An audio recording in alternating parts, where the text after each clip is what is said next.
Ladies and gentlemen, hello and welcome back to Stafford Sports. My name is Isaac Stafford, and today we have a very special guest for you. We have WIP Philadelphia host Dan Wilson. Before we get into it, I want to say a quick thank you to Dan Wilson for coming on the show and doing this interview. Without holding you back any further, let's just get straight into the interview. My first question is can you just tell us a little bit about yourself? How did you get your first job? How did you get your entrance into this business? Yeah, so I mean that's you got to go back a ways, but I started, I guess you could say, I knew I wanted to do this for a really, really long time. I in my fifth grade yearbook, they asked us all what you want to do when you grow up, and I said I wanted to be a sports broadcaster, without knowing really what that meant or how I was going to get there. But I knew that I loved watching sports. I knew that I loved watching the people on TV or on the radio talk about sports. I guess even at that age, listen, I mean, every kid grows up wanting to be a professional athlete, but I guess at that age even knew that the odds of that were probably pretty low, although I loved playing baseball through high school. That I knew my way to work around sports, which is what I loved at the time, was to be a broadcaster, be either on radio or on TV, like I said. And so then I did for a while. That obviously never went away. That interest when I was 11 never went away.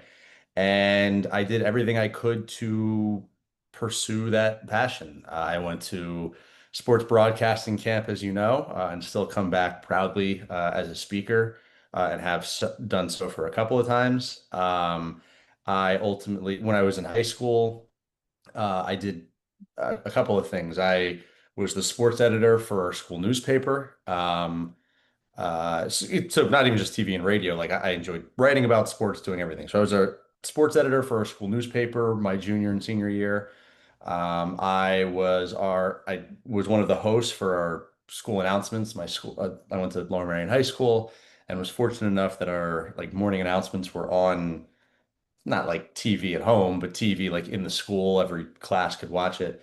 And I was one of the hosts for that. Sometimes I would do a sports report about sports going on at the high school and Philadelphia sports too. And then from there, I knew I wanted to study this as like a real career path. So Temple was my first choice. I was fortunate enough to get in and then pursue that dream there. And once I got to Temple, did a lot of the same similar stuff, except it got a little bit more serious because now this was my major. I majored in journalism. I wrote for the Temple News, the newspaper. I was an anchor on Owl Sports Update, which is like Temple's version of Sports Center. I did play-by-play for the football and basketball games and even some of the non-revenue sports as well, like field hockey, soccer, lacrosse, stuff like that. Um, what else did I do? I did writing, broadcasting, play-by-play, sports anchoring. I gotta forget, I hosted on WHIP, which was the Temple student-run radio station. And then from there, when it came time to find a job, I didn't know if I was gonna do the TV route or the radio route. I actually got offered a TV job shortly after college ended, but was fortunate enough to find my way in at 94 WIP, where I now produce and host. So kind of a long answer, but I think kind of step one builds on step two and so on. And I kind of like talking about that journey. That's, wasn't necessarily an easy one, but I think anything worth doing isn't easy. And if you love it, it doesn't feel like work. Yeah, for sure. It Yeah. sounds more like, and correct me if I'm wrong, you were more interested in the sports than the broadcasting, and broadcasting was kind of a way to be into sports. Um, I think that was true when I was younger. When I was 11, I think that probably would have been an accurate statement. Now I love the broadcasting aspect of it just as much as the sports aspect of it. I mean, I don't get me wrong, sports is my passion, and people go on radio or TV to talk about a lot of things. There are, for instance, our sister station down the hall at WIP is KYW News Radio, and I don't know if I probably would not be as passionate about doing news as I am about sports. A lot of real world stuff, politics, crime, a lot of, I mean, good stuff and bad stuff.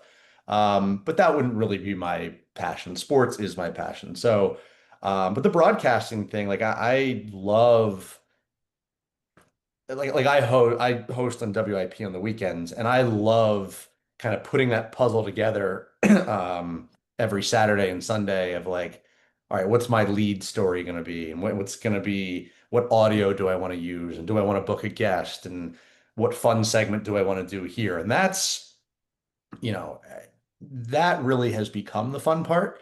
I think sports is like sports is kind of like the ingredients. I once had my former boss tell me that, it's kind of like if you ever watched one of those cooking shows on the Food Network, which I'm not like a huge fan of, but I know the premise of it. It's like, they give everyone the same ingredients and they say, go make something with it. And if there's 12 people on the show, you might get 12 different outcomes with the same ingredients. Sports radio, which is what I'm doing now, is kind of like that. You could the day after the Eagles win, or the day after some story breaks, or the Phillies win a big series, or whatever it is, you might turn on all the various shows on WIP in the day or coming days after it, and they might sound different. I mean, if they win, it's all going to it'll still be about the same thing, or if they lose, it'll be about the same thing. But you might get, of the 10 different hosts, you might get 10 different takeaways. Hey, I noticed this from that game. Hey, I noticed that from that game. Here's what really stuck out to me. Here's what it means in the grand scheme of things. And that's what I really enjoy, is trying to be creative and um, that yeah, that creative angle of it. So I think it started as just wanting to work in sports, and I know I probably sounded like that, but I think now that I'm older, I mean, I was 11 when I wrote that. I'm 27 now, so that was 16 years ago, I guess. I think my interest in the actual art of broadcasting, art of doing radio in college, art of doing TV, art of sports writing, telling stories is a really important thing. I think the same would be true what I just said really quick on if you watch a Phillies game at night, there's a number of different writers, are beat writers who cover the team. And you might go, if let's use the Phillies, for example, you could go to Matt Gelb, Todd Zalecki, Tim Kelly, Lachlan March, Scott Lauber's stories, and they might all have different takeaways. And they all sat there and watched the same game, did the same interviews, but they might have different angles and different ways of telling that story. And then you start realizing, oh, like they're really good writers. Or you really like when, that person did this or that person said that. And that's an obsession and an interest that I'd say I developed later in life after I pursued it initially due to my interest in sports, if that makes sense. Yeah, that Yeah. makes a lot of sense. Earlier in your speech, you Yeah. said you used the word art. That's such an interesting word. What do you think makes sports broadcasting an art in a way that like math generally wouldn't be considered that? What's the difference there? What makes people describe it as that? So yeah, I think it's an art. So you said why is sports radio an art? I Sports think it's radio, sports in general, sports broadcasting, yeah. yeah. It's I would probably argue that sports radio is more, listen, it's all art. It's a person, the way that music is an art. And I'm not musically inclined at all, but I've had friends who are, and whoever your favorite musical artist is right now, whether it's a band or a singer, there's something that you like about them, whether it's the way they compose their lyrics or the way they mix the music or the way it makes you feel when you hear the song, whatever it is, there's something about their musical creativity that you gravitated towards. The same could be said about sports radio hosts, the same way or a chef. I used the food example earlier. If I, as a host, I could come on the radio after, like, the Phillies won last night, right? And they, blew out the Mariners. And I could come on and say today, like, and just tell you what happened in the game. Yeah, Phillies win, and there's a good outing for Ranger Suarez, X, Y, and Z. And you'd be like, that's pretty boring. Like, I could have just read that on my phone. Or I could make something interesting of it. I could be like, you know what? like Jordan Romano really stunk last night. I'm going to give you my bullpen, reliever trust rankings right now. And then you're listening, you're like, okay, this is interesting. Like he took what happened in the game and he made a creative segment out of it. And now I'm going to listen in to see if I agree with who he has on his list. And if I disagree, maybe I'll call in, or if I agree, maybe I'll call in to say I agree with it. I think it's an art because it takes a creative person to do it. And that's something I'm still developing. I'm still in the early stages of this career. I think the people who are really good at it have signature things that they do really well. Um, I saw a video literally this morning. Rich Eisen hosted SportsCenter for the first time in 20 years last night, and he paid honor to Stuart Scott. Now, why did everyone love Stuart Scott? You might be a little young to remember him, but like, and when I was growing up, like he was like everyone's favorite SportsCenter anchor because he didn't just sit there and read the highlights. He didn't just sit there and tell you what went on. He would have little catchphrases, and he was full of energy, and he would relate what was happening in the game to make pop culture references. And so therefore people gravitated, hey, I want to hear that guy anchor Sports Center as opposed to, a different person who was maybe a little bit more bland. He put his own arti, you know, artistic instincts on the job and he was really good at it, like one of the all-time greats. Um, and so I think that could be true for radio hosts. I think the best play-by-play broadcasters or color analysts or people in the studio. Everyone was upset that inside the NBA looked like, they're moving to ESPN, but they're worried about whether that show is going to be the same. Now, there are other NBA panel shows, right? Like they have NBA Countdown on ESPN, or there's, panel shows for baseball and football. People love Inside the NBA because in addition to those guys being former basketball players, they're characters and they feed off of each other and they do funny segments and they race each other to the wall and Charles Barkley and Shaq start yelling at each other. And like that is an art. Like to be able to do that, not everyone can do that. And if they could, they would, right? So that's why it's an art because there's your goal. Uh, this is another piece of advice I got when I first started being a sports radio host and producer. The goal isn't to just talk about sports. The goal is to entertain the audience, right? I have to think about the listener, and I'm an entertainer at the end of the day. And sports is the vehicle, sports is the topic, but ultimately they're tuning in to hear me talk about it. If they just wanted to know what happened in the game, once again, they could just go on their phone and look up what happened. So that I hope that answered your question. That's why it's an art. That's why it takes creative people, it takes talented people, it takes people, and it takes lots and lots of practice to master that kind of thing. That's why I believe it's an art the same way that being a chef is an art, the same way that being a musical artist is an art. And I think you asked, why is math not an art? Math is very literal. It's concrete. 2 + 2 = 4. It's kind of hard to put a creative spin on that. But if you told me to host a sports radio show today on what's going on in Philadelphia, I could do it one of a million different ways, and that's interesting because my creative mind can run wild with that. Yeah, for sure. I think that makes sense. Sort of the last thing you said kind of summed that up perfectly. Of like, there's multiple ways to succeed, and that's what makes something an art generally. There's a million ways to succeed. I mean, I- I'll ask you a question here. I'll flip it. So this is a podcaster doing here today, correct? So, there's a million different sports podcasts out there. And I don't know if you have a favorite sports podcast or have a favorite sports show, but they're all talking about the same thing or variations of the same thing. I'm sure there's a reason why people tune in, you tune into one versus another. So, and it's because that person is artistically gifted or talented or works really hard or does something that makes you interested in what they have to say versus another person. So that's why it's an art. Yeah, for sure. I would agree with that. Let's shift this conversation over to sports a little bit. What do Sure. you think the Eagles' season's coming up? Do you think they're going to be better or worse or the same as last year, and why? Do you think the losses are more important than the gains, or vice versa? Yeah, well, if winning the Super Bowl is the bar, I guess it's hard to be better For than sure.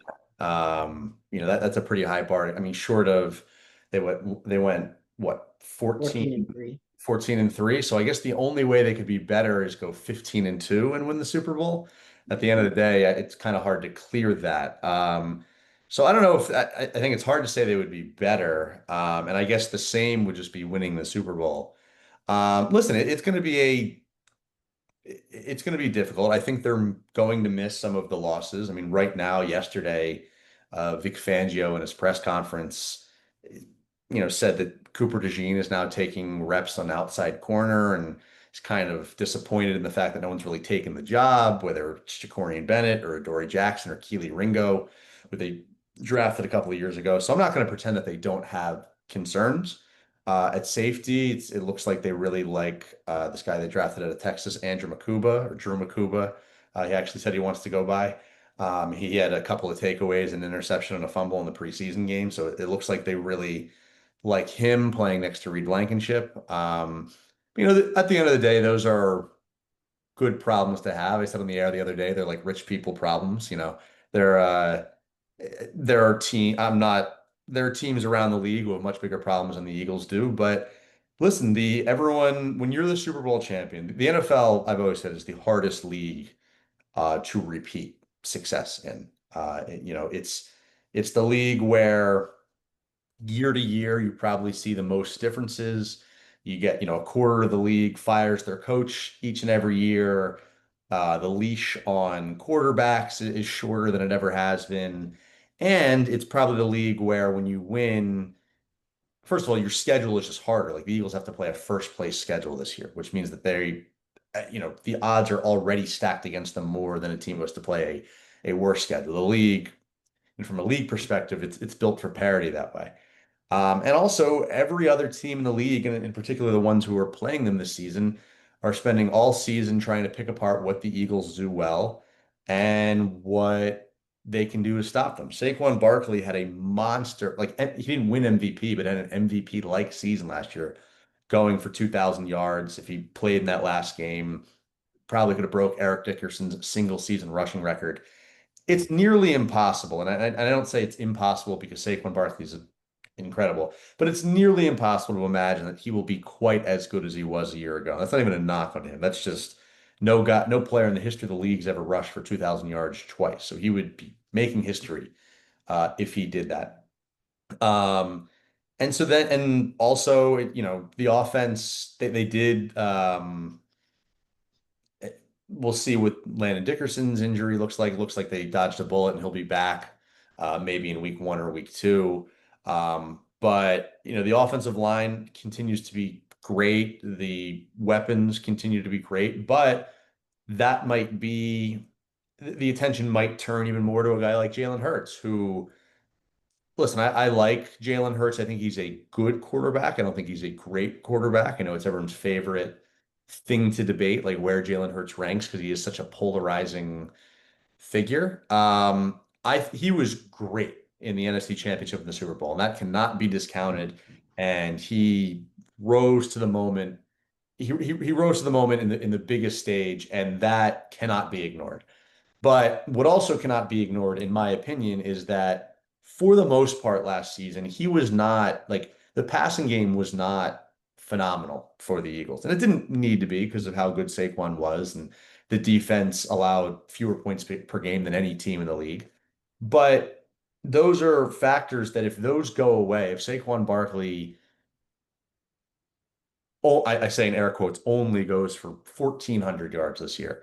And the defense isn't the best in the league, but becomes the eighth best in the league because the secondary is not as good, or other teams figured out how to, move the ball against them a little bit more effectively. Well, then Hurts is going to need to be better than he was for the majority of last season. So I think they're a really good team. I think they're in great position to I mean, I can't, you said you told me before you're 16, so you were born in 2009. I mean, I can't even believe you have not been alive to see a team win the NFC East two times in a row. It hasn't happened since 2004 when Andy and Donovan did it, which is by far the longest drought of all the other divisions in football have been done in like the last 5 years.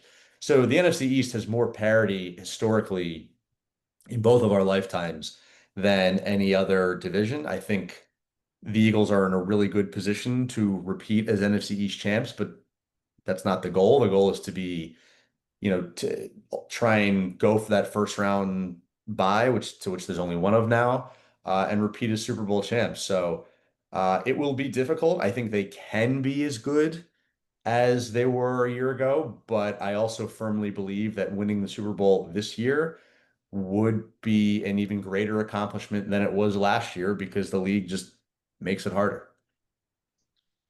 Yeah, for sure. I mean, I think they got good value in the draft, but it's always hard when you're picking Sure. at 30 instead of even some of the better Of teams. The course. 49ers picked early.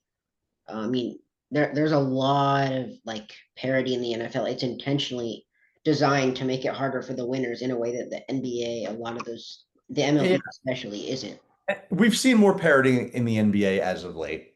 For a while that you might be a little too young to remember to really remember the days of like the Warriors and Cavs just making it Yeah, every year. remember. Sometimes, yeah, making it just every time in a row. And before that, you had like the early 2000s Lakers and the Spurs who were dominant for so long. And now you're seeing a little bit more parity in the NBA. Baseball hasn't had a repeat winner for a while at this point.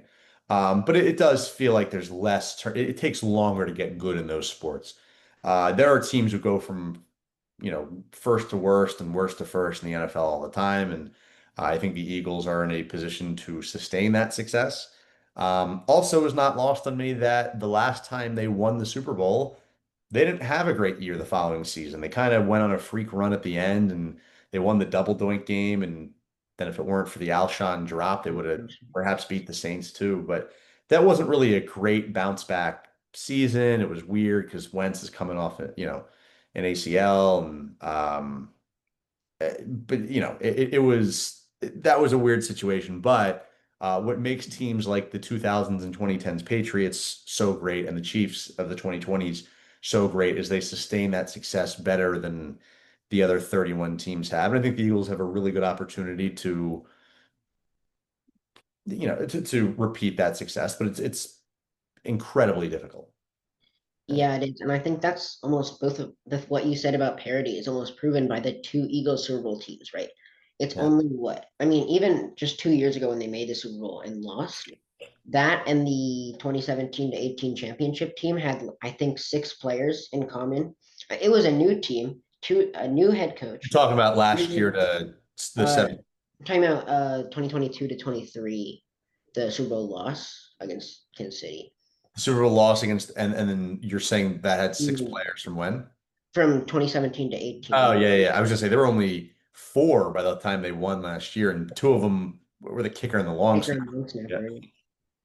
Yeah, I mean, it was two different teams in what? It would have been 6 years. I mean, Yeah, lot of roster turnover. It's hard to stay around and stay on one team that long, which is what makes Brandon Graham an all-time Eagle. It's why Lane Johnson's an all-time Eagle. I think both of those guys will have their numbers retired one day. I think Lane Johnson is going to make the Hall of Fame. That's why Jason Kelsey is going to make the Hall of Fame. His number will be retired as well. Like careers like that get recognized on a Hall of Fame number retirement type of level when it happens. And it's just not the case for most players.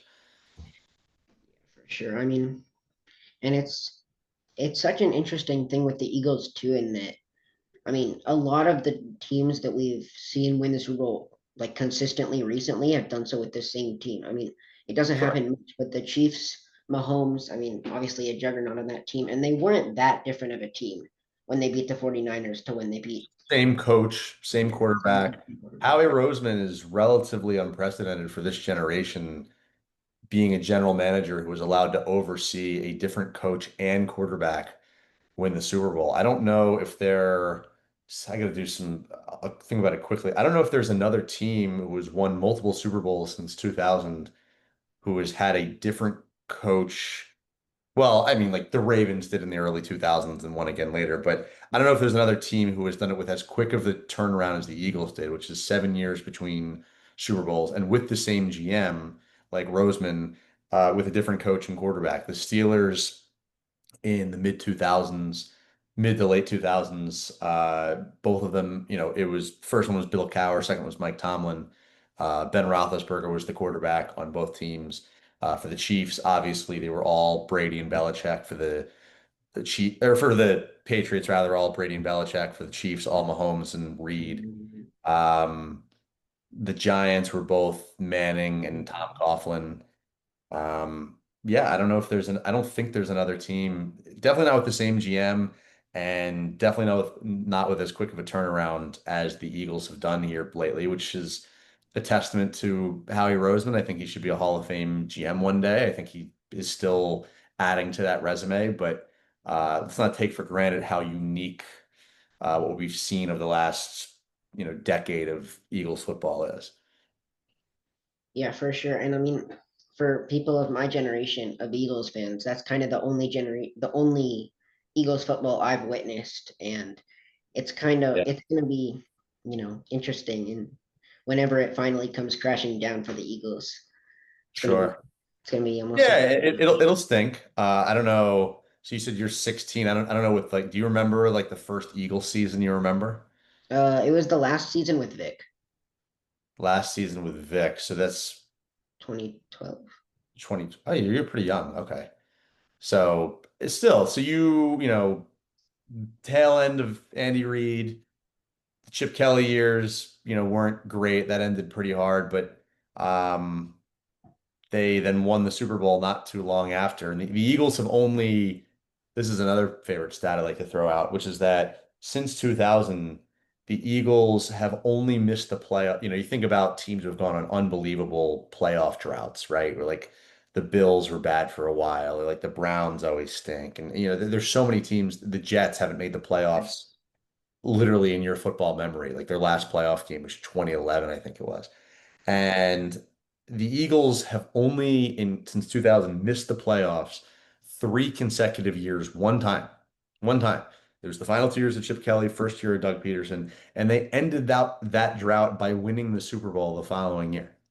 They have been one of the most consistently relevant and successful organizations of this entire century. I mean, again, not Patriots level. They got six Super Bowls. They got a ways to go to get that. The Chiefs have three here in the 2020s, but there were some bad Chiefs years way back in the day too. Um, and that's a stat that spans over three different four different head coaches: Andy Reid, Chip Kelly, Doug Peterson, Nick Sirianni, two GMs, Joe Banner and Howie Roseman, many different quarterbacks, the years of McNabb and Vic, and Sam Bradford worked in there, and then Carson Wentz to Foles, who won the Super Bowl, now Jalen Hurts. It speaks to the organizational success that they have, and they've done so with a number of different players, which is unlike what we see in most other cities. Yeah, for sure. I mean, going to the present and the future, like Yeah. which loss do you think is going to sting the most for the Eagles? Which like of all time? No, Or just this year. Which player that we didn't retain from last year is going which player? I see what you're saying. Which player? As of this moment, it's hard not to say Darius Slay because that feels like the position they need the most. I know they lost Mekhi Becton, but the offensive line is usually pretty sound under Jeff Stoutland, and that's a pretty sound unit even without him. Um, Josh Sweat and Milton Williams are really, really good players, but I think they're not irreplaceable players.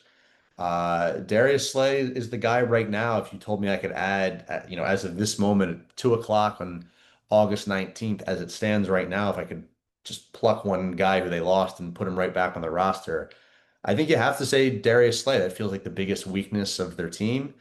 They got, and listen, they don't have a ton of time to figure it out. They play the Cowboys in week one, who I know they've kind of had a funny offseason. Everyone loves to make fun of Jerry Jones, but they go to Arrowhead for a Super Bowl rematch against the Chiefs in week two. And my game plan, if I'm Andy Reid and Mahomes, is just throw the ball 100 times and, not to Quinyon Mitchell's side, but to the other side and see if you can stop it. And that doesn't, if you're an Eagles fan, I don't think you should feel great about that at the moment. So I'll say Darius Slay. Yeah, that's kind of where my mind was going. That secondary, I think it needs some help, and I think Mackay Becton. I mean, the loss is going to hurt. Is it? It's Steen there now. Yeah, well, Steen was getting reps at guard now that well, it's kind of weird now that Dickerson got injured, and so they might be playing a little Yeah. roulette. But yeah, Tyler Steen is kind of slated to replace him, I guess you could say. How much confidence do you have in that replacement? How much confidence do you have in Tyler Steen? Yeah, I mean listen, he's been on the team. I gotta double check. He's been on the team since Twenty you might twenty know that. It's four, been a couple of years. Um, 2 or 3.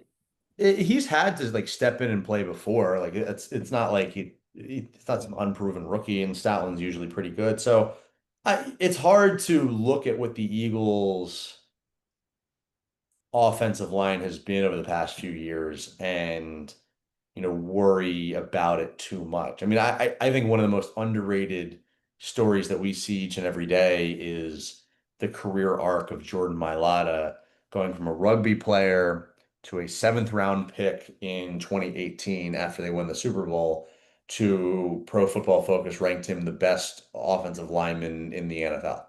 Like give him the highest grade of any O lineman in the league last season. Obviously got compensated quite nicely with a contract a little bit ago. Like he's incredible, and that is a testament to Stoutland and the Eagles offensive line. So, listen, the answer would probably be different if Tyler Steen played, somewhere else, but because he plays for the Eagles, and I have no reason to doubt him, and when he's stepped in the past, holds his ground pretty solid. I'll say that I'm not overly concerned about it. I think that's a fair answer. Trust Jeff Stoutland, trust Howie Roseman until I guess proven otherwise. But you got to worry. I mean, Mackay Becton came in. Everyone said he was going to be awful. He was amazing last year for the Eagles, and losing him, I mean, it's going to hurt. But if Steen can do the same thing Becton did, then we're going to be just fine there. Sure. So yeah, really quickly, because you'd asked earlier. So currently, according to the depth chart, so Tyler Steen, yes, supposed to be this if Dickerson's back, is the right guard. Brett Toth also or Matt Pryor.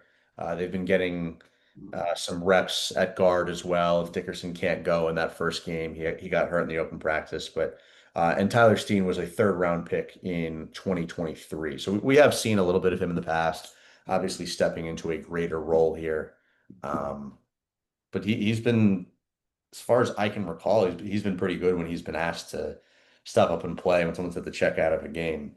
And I don't think Stoutland would make him just like the clear cut starter at guard if he didn't have confidence in him. So yeah, that's hard to drum up real concern about what they've done at offensive line in the past.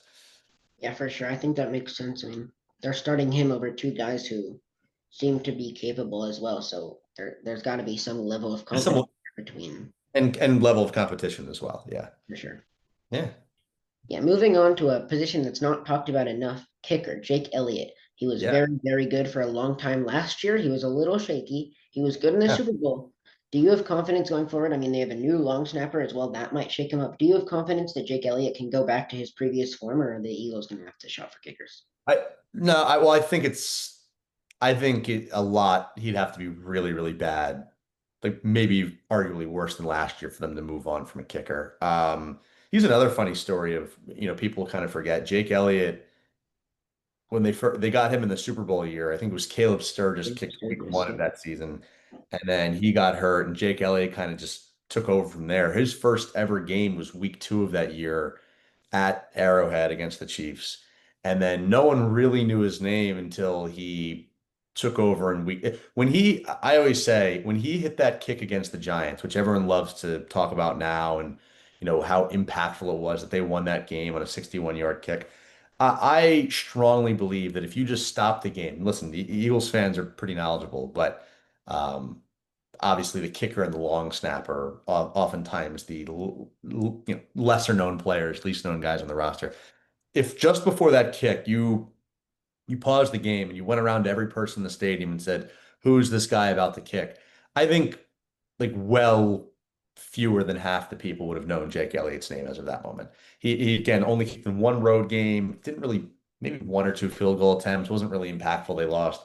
And like he turned out to be incredible that season. And I know he's a kicker, one of four guys to win two Super Bowl rings. I think it is telling, and I think it's been under talked about. So Charlie Hewlett was the guy, I believe he was the Browns long snapper previously, who they signed, and now he's been injured, and I'm blanking on the guy's name who they've since signed to replace him. But they went out and signed the new long snapper, despite the fact that Rick Lovato, I'm really getting in the weeds here, but Rick Lovato, who had been the long snapper since from the first Super Bowl teams in 17 when he took over for John Dorenbos and through this last team, they did not bring him back. They went out of their way to go find a new long snapper. When Rick Lovato, you know, didn't retire or anything like that, I actually still follow him on Instagram. He posts, a couple times a week videos of him still working out in his driveway, like long snapping the ball into a net. He very much wanted to come back, and another team has not signed him. It's a two-time Super Bowl winning long snapper. I firmly believe they must think that that had something to do with Elliott's struggles last year. Because Hewlett went down in training camp, and the second guy who they replaced, and again, I'm blanking on his name, so I'm gonna cheat here a little bit. Um, I forget he doesn't even pop up here. Whoever the second guy they brought in at long snapper was also not Rick Lovato. So they like he's not even their backup option.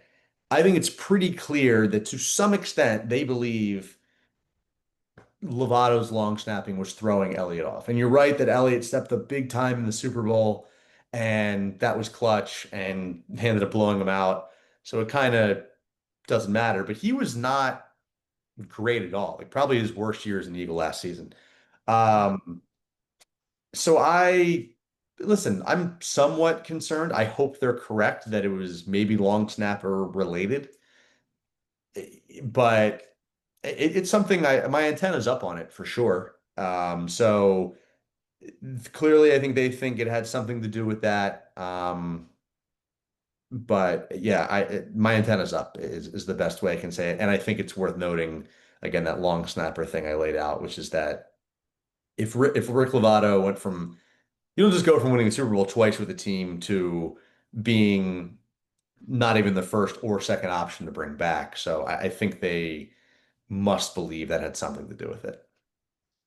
Yeah, I think that would make sense. I never really was following the Rick Lovato situation, but I mean, I think, It's pretty in the weeds. Most people after the Super sure. Bowl don't get too caught up on who the long snapper is, but yeah, Charlie Hewlett, who they signed, and then again they had to bring I forget the other guy's name. I'd never heard of him previously, who they signed to be Hewlett's backup because Hewlett got injured.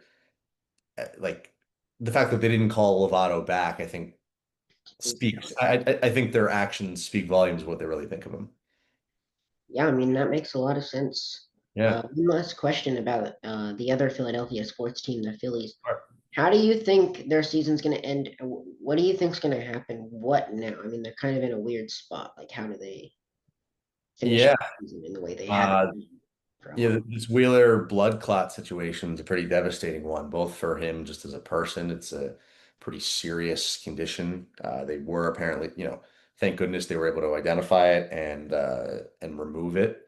So it does seem like from a health standpoint, he's going to be okay, which is good. But then you start worrying about the baseball aspect of it, which is secondary. And they really he was the ace of the staff. There's no doubt about it. He hadn't been great the last month. Probably had something to do with his health. But he was pitching like one of the in the first half of the season was pitching like arguably the best pitcher in baseball, like just dominant every time he took the mound. So they're gonna miss him. And I said on the air the other night, I can't even believe I'm saying it, but I think I have as of this moment, more faith in the bullpen than I do in the rotation, which is incredible. Bizarre to say. Don't think anyone would have said that pre-trade deadline, but the acquisition of Duran has helped everyone kind of fall into their roles, and the bullpen has been not, still has its problems. Jordan Romano can't buy it out. He was bad again last night.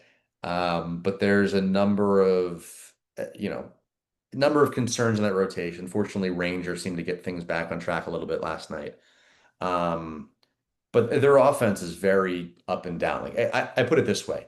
Do I objectively, do I think they will win the World Series? No. Do I think they can? Yes. I think they are a contender. They still have the second best odds to win the World Series in most sports books, which is kind of, puts things into perspective. They're not the only ones with struggles. The Dodgers have, really, I know they just had a sweep in San Diego this past weekend, but they had really been falling off hard, relinquished the lead in the National League West for a little bit there. The Mets obviously continue to help the Phillies out, and the Phillies are 5.5 up in the NL East right now, and that is, just as much, if not more, to do with the Mets struggles than the Phillies. And a lot of the good teams, I know the Brewers have been on a tear, but a lot of the good teams in baseball have really struggled. So I think in baseball, more so than any other sport, we recognize the struggles of our own team more so than the others because it's a game that's played every day and it's hard to keep tabs on every other team quite to the same extent as your own team, which is maybe a little different than, say, football, which is once a week and you have red zone and stuff like that. Um, so I think they can win. I think they are still a contender. I still think they're in one of the better positions in baseball. I think they're a good team.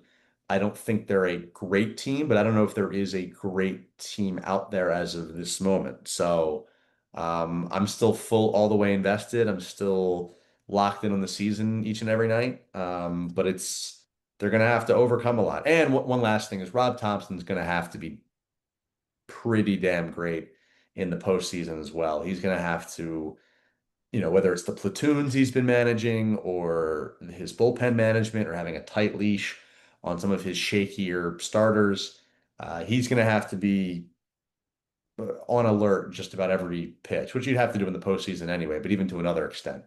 Um, and hopefully this team can go on another run. It's been fun, I remember quite well you were saying your first sports memories are 2012, so you grew up on a decade of losing Phillies baseball. And I think it's really great what the Phillies have done the past couple of years, For sure. getting the younger generation of Philadelphia sports fans, into baseball again, because it was really falling off there for a while. And I was younger than you. I was they won the NL East in '07 when I was in fourth grade, and the end of that run ended when I was in eighth grade, and like they were superstars back then. I mean, Hamels, Howard, Utley, Rollins, the whole lineup, they were superstars. But the difference between that team, and everyone loves to point this out, and this current iteration of the Phillies is, that team they won the NL East in '07, but then in '08 they kind of got the pressure off their backs pretty quickly by winning the World Series. And we could sit here and debate whether they should have won another one, and they probably should have. They had some disappointing losses in '09 and 10 and 11. But they did win one. And at the end of the day, when those guys get introduced, when I was at Jimmy Rollins Wall of Fame induction a couple of weeks ago, the last highlight that they show when any of those guys come back is them mobbing the mound as they ended Philadelphia's 25-year championship drought. And those guys will be given standing ovations forever. This core of Phillies players have not earned that luxury just yet. The 2022 Phillies were incredible, and it was a run that came out of nowhere, and they won 87 games, snuck in as the final wild card, and were 2 games away from winning the World Series on an unbelievable run. And no one was really like mad at them for losing. They were just like sad the ride was over because they couldn't believe it went that far. And then 2023 was the first year where they really frustrated all of us. They had no business losing that Diamondback series. They lost in seven. Series should not have gone seven. And then last year they lose to the Mets and they'd struggle second half of the season. And now it feels like the pressure is really on them. So listen, it's going to be unfortunate if, I think they're on the back end of this window. A lot of people say this is like their last year to do it. I don't think that's necessarily true. We don't know what the future of guys like Schwarber or Real Muto or Wheeler even is. I think maybe they got a few more years, a few more cracks at this. But if this team continues the trend they're on, which is the same trend Phillies did from oh 08, from 09 to 11, lose World Series, lose NLCS, lose NLDS. The wild card series did not exist back then. It does now. If they continue to fall short, this group is going to be remembered as the group that kept getting close and could never get over the hump. Kind of similar to like the early 2000s Eagles. So I think they really need to do it. I think for themselves, for their legacies. I mean, imagine what a World Series would do for a guy like Bryce Harper's legacy, um, for a guy like Zach Wheeler's legacy, even though he's not going to be back this year, most likely. I think the pressure's on. This probably adds to it. So I remain hopeful, but Yeah. listen, it's not going to come without struggles either, or some adversity, as we all learned when the Wheeler blood clot news broke on Saturday afternoon. Yeah, and I want to focus on Bryce Harper. He obviously, I mean, he missed the Nats World Series by 1 year. They Yeah, really lost with the Phillies. He's kind of, if he doesn't win it this year or in at some point in his career, he's possibly going to be known as, you know, a great player who just could never get into the hump. I mean, over the yeah, hump, sorry. Like yeah, I think for him, for his legacy, it's the most important out of anyone on the Phillies currently that they I, win because I mean he's getting up there in years. He's getting paid a lot of money, and he's yeah. very good, but he doesn't have one right now, and he almost will. Totally agreed. And we do this a little bit less in baseball than we do in football and basketball. When we talk about quarterbacks, like a quarterback in football has more to do with the outcome of a game than anybody else. And in basketball, the star player, same thing. And they have far more, like an NFL quarterback has far more to do with the outcome of a game than Bryce Harper ever has to do with a given baseball game. He can only bat, you know, 4 or 5 times a game. And even like last night when he homers twice, let's say the Ranger Suarez allowed 5 runs and no one was on base. Like he did everything he could, but it doesn't matter. And there are games like that all the time. Mike Trout is a Hall of Fame player The Angels, yeah. who, has been plagued by injuries, but unfortunately he chose to re-sign with the Angels. And for a lot of years, he just put up empty, like incredible numbers, but it didn't matter because the Angels pitching staff stunk and the rest of the lineup stunk. And so therefore you can kind of pitch around him and you can let him do damage in a vacuum and nothing else matters. Yeah, and he even had Otani, and they still couldn't even really They make. still couldn't, yeah. And Otani got out of there, went and won with the Dodgers, and Trout's still with the Angels. Yeah, with Harper, it's I don't think people love to point out that he left and then the Nationals won the World Series the very next year. I don't think that's a correlate. Like, I don't think he was the one holding them back. And I know people like to say that. I don't think that's actually true. But and they did get Juan Soto, a very young Juan Soto. But listen, he did leave just a year before, and he's a competitor, and I'm sure he would love nothing more to get that World Series on the resume, and it will add to it. When we look at guys like that Hall of Fame case one day, we gotta, you look at what they did in big moments, and he has been a clutch player for the Phillies, certainly. I mean, he had the biggest home run, the biggest. He had the biggest hit of either one of our lifetimes, one of the biggest hits in Phillies history. Uh, with his home run to send them to the World Series in 22. But yeah, no, his legacy could absolutely be enhanced more so than any of the other guys by them winning a World Series. I think he's having a pretty good year. I don't think it's a great year by Bryce Harper standards. He's really picked it up second half of the season here. But I mean, this is a guy who used to put up like 1,000 OPS seasons. Now it's like closer to like high 800s to 900. So, but if he comes through, it's not going to look good if he doesn't come through in the postseason or the leader and face of this core, never gets it done. It will be held against him to some extent. To what, when we talk about his legacy one day or Hall of Fame case, I don't know if it'll prevent those kinds of things, but yeah, it could certainly be enhanced, and he probably needs one more than anyone else on that team, just for that reason alone. Yeah, I mean for sure. I think the Phillies, at least in my lifetime, and generally over the last forever, have taken kind of a backseat to the Eagles. A win, I mean, a win in the World Series here would I'm not sure if it would almost enhance that. The Eagles just won the Super Bowl, right? All the focus is on the Eagles and the Phillies. If they won the World Series, like how much spotlight would they get, right? It's gonna be in the middle of the football season. The Eagles, I mean, obviously So they're gonna be doing like how much spotlight do you think the Phillies would get if they were able to get it done? I think a lot. I think we've seen over the past few years that, listen, the Eagles are always going to be the number one team in the city. This is how it's worked. I imagine that's how it will always work. There's a reason why listen, the stadium's just shy of 70,000 people, and they've sold out every game since well before the link opened, and their season ticket waiting list, is like 30 years long.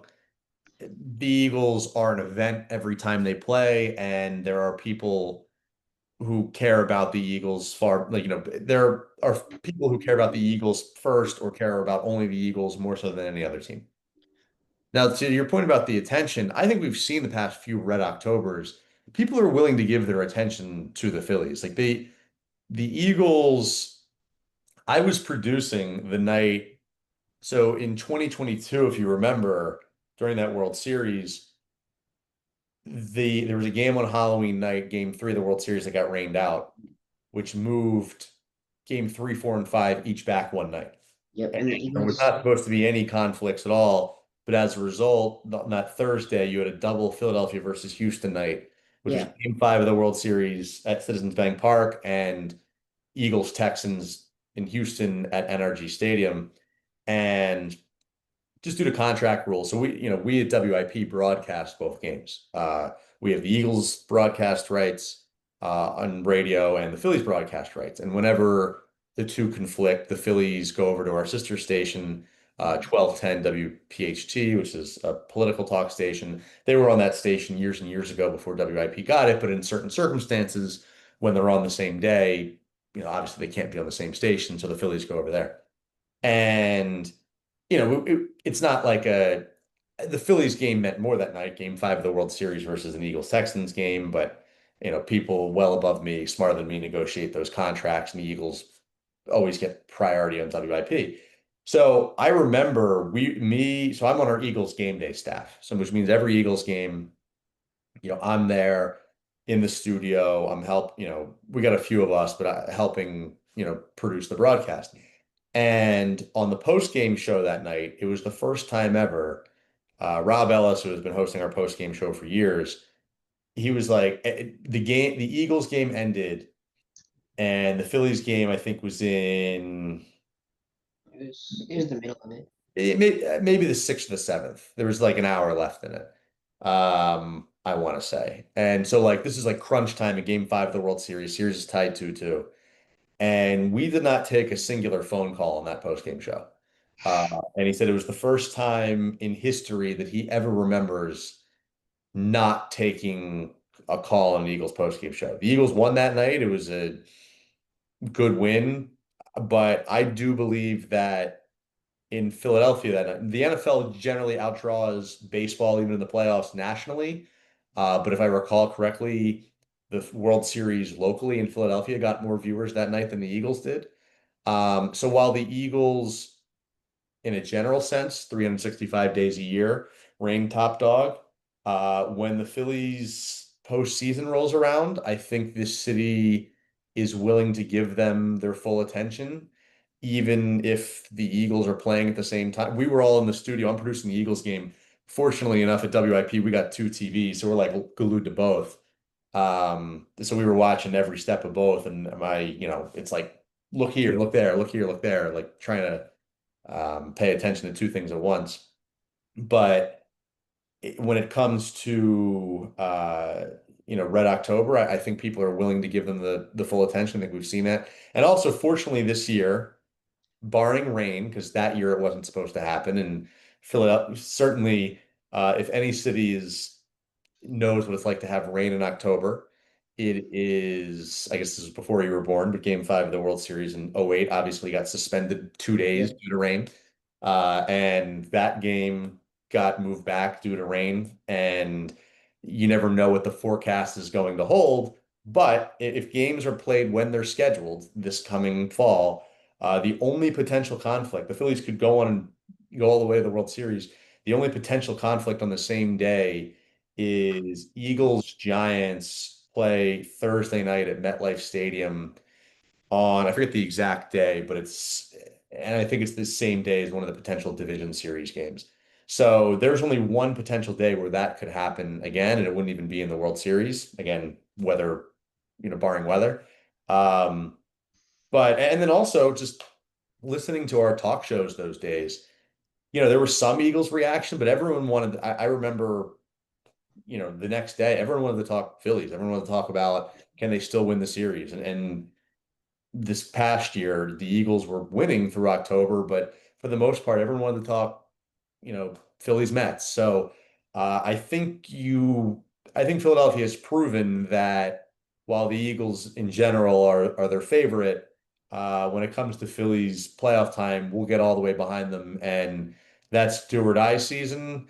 Regardless of what happens with the Eagles, we still got 2, hopefully 3 months left of them on a Super Bowl run. And again, fortunately, baseball has gotten a little bit smarter, not scheduling their playoff games against NFL games as much as possible.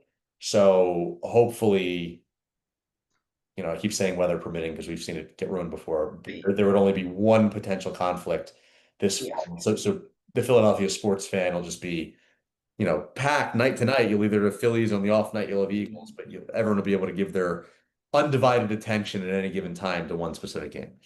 Yeah, for sure. I think the 2022 season, especially because the Eagles were so good, did a good job of proving that Philly will give the Phillies their flowers if they 100%. win. And listen, that World Series parade, I was there as an 11-year-old in 2008 was every bit as big, I think, as the Eagles parades Eagles we've parade. seen. Broad Street packed to the brink.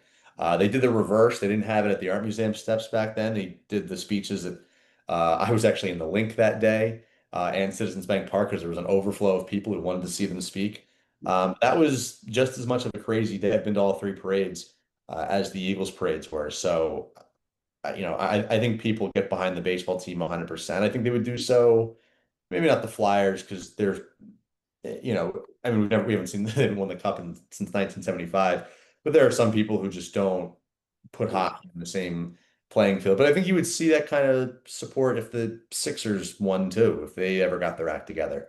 Obviously, it would be seasonal, it wouldn't be conflicting. Right. You'd be going against Phillies regular season baseball in June. Yeah. But I, I, Exactly. I think Philadelphia is a city that will get behind whatever team is going on a run and give it its full attention for as long as it deserves it. Yeah, for sure. I mean, that's all I have. I'm gonna wrap it up, Dan. Thanks you so much for coming on today. Of course. Yeah. So let me on it really quick. So you told me you live in DC, Philadelphia sports fan. Love that. You guys headed back to school here soon. Like, what are you doing these last few weeks of summer? Yeah, I'm just